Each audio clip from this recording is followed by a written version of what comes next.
All right, well, this is it. I cannot believe we're coming to a close with this amazing conference. I want to thank all of you for being part of this. This is our 6th year, and incredible. Thanks to all of our speakers, thanks to all of our sponsors, and we really hope you'll join us again next year. We'll have our big conference, and we're also going to have our Enterprise Summit in New York, which will be kind of a smaller, more focused group of people in February. So check back at the Lean Startup Co. website for all of information for that. But now I'm going to introduce Ries to come give us some closing remarks. So please give a big hand for Eric.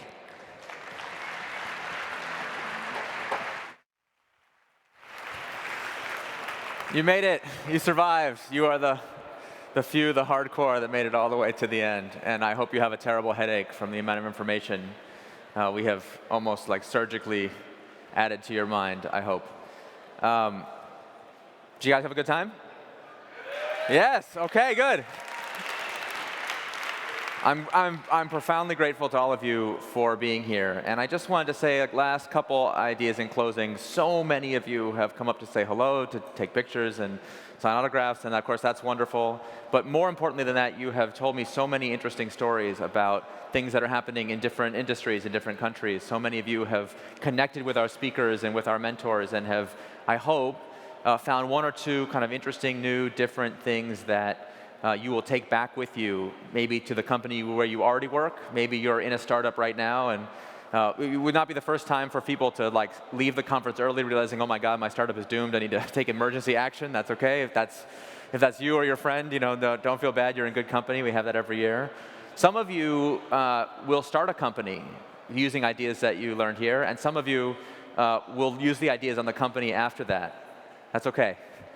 We're familiar with that too. Whatever you do, wherever you go, I want to just say a last couple things about how to take these ideas and make them your own.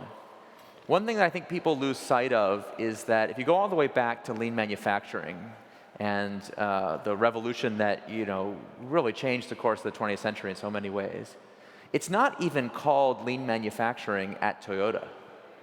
It's called the Toyota Production System. It was always their own, and it took outside people to give it a name and try to make it into a thing. And so when I hear other people say, well, this company doesn't really do lean startup, they do their own thing, or they've modified it or changed it, I'm not making this up. People, about once a quarter, I get a phone call from someone asking me to excommunicate somebody from lean startup. It's like, so-and-so is blogging something bad, and you need to make them stop.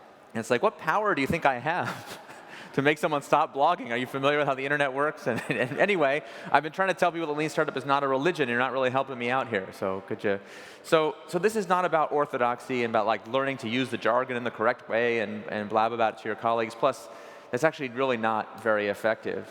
What we need to do is figure out what is the company-specific version of this that makes sense for you and your company. And kind of the last idea I would leave you with, if you're going to do that, is to think about the transition from whatever organizational structure you have now, whatever kind of place you are now, to this new way of working, this new management system. We hope this more 21st century, more adaptive way of working. You need to think of that like a startup. That's different than the startup you build that makes products.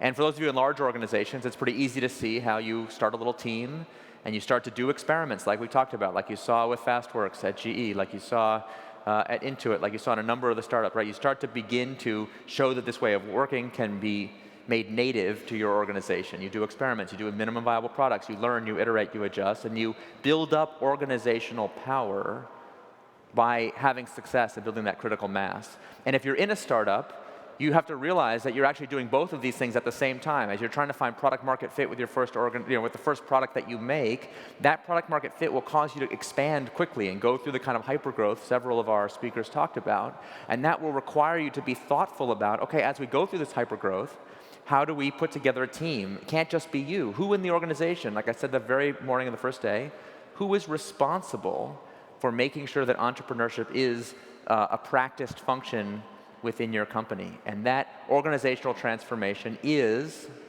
a kind of entrepreneurship that I think has gone too long unrecognized in our community. And so I hope you'll all take that idea with you. Think about using the same techniques you use to scale the organization that you build that you do to scale the product that you build.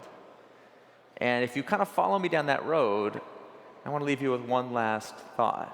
Because I know at least one person in here is having the thought, hold on, wait a second. This whole time, all these days of Lean Startup Conference and all these years of the Lean Startup movement, we've been telling people about how the future is uncertain. You sick and tired of hearing about that already? It's like, no, duh. Okay, yes, the future. We can't know what's going to work in the future. We have to test, experiment. What works today is not what's going to work in the future. But if that's all true, how could it be right that we're learning about the one true organizational structure that will last for all the 21st century?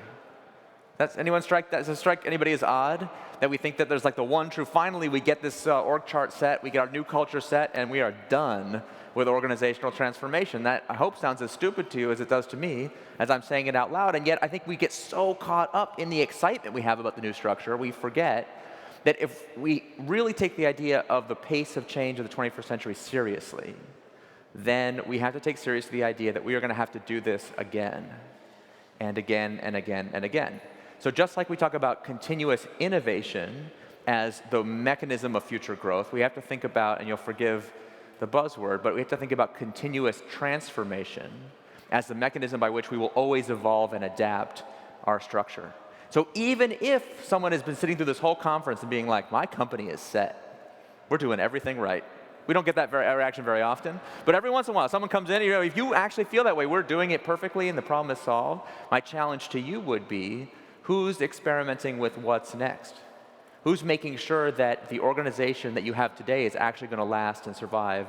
And who are the entrepreneurs you have tasked with the specific challenge of building a minimum viable product to prove that new structure can work and allows you to experiment with different structures? And if you think about the kind of company that would be able not just to make new products, but to reconfigure itself in response to threats and changes and new competitors and new technologies, and we start to put those pieces together, I hope what you see is that what we're talking about is nothing less than a modern management technique that is designed to build institutions that can last for the long term.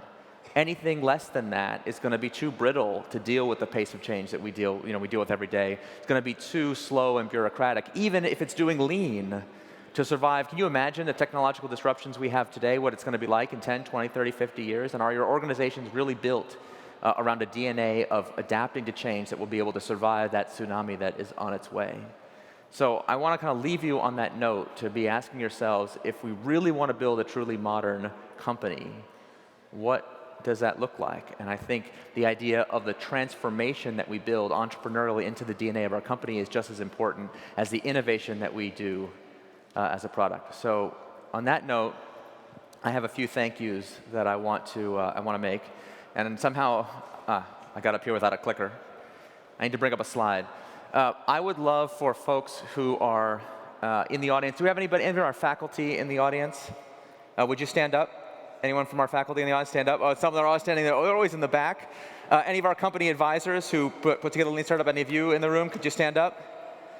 Could any of our mentors that agreed to be mentors for Lean, could you stand up? Could I get a huge round of applause for our mentors and advisors and faculty?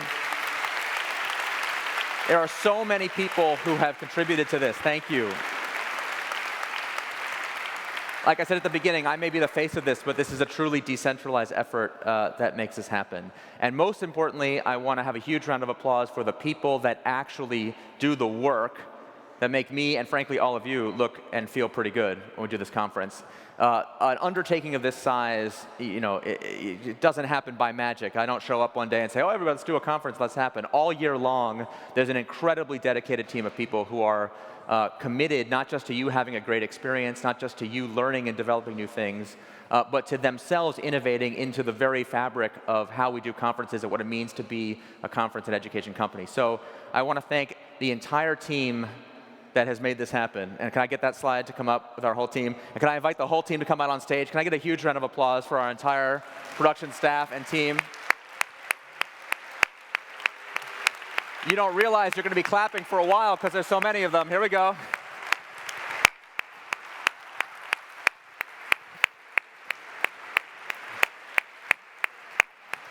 I told you this was going to take a while. It's no joke. Come on up, everybody, make room, keep coming. You have to step forward.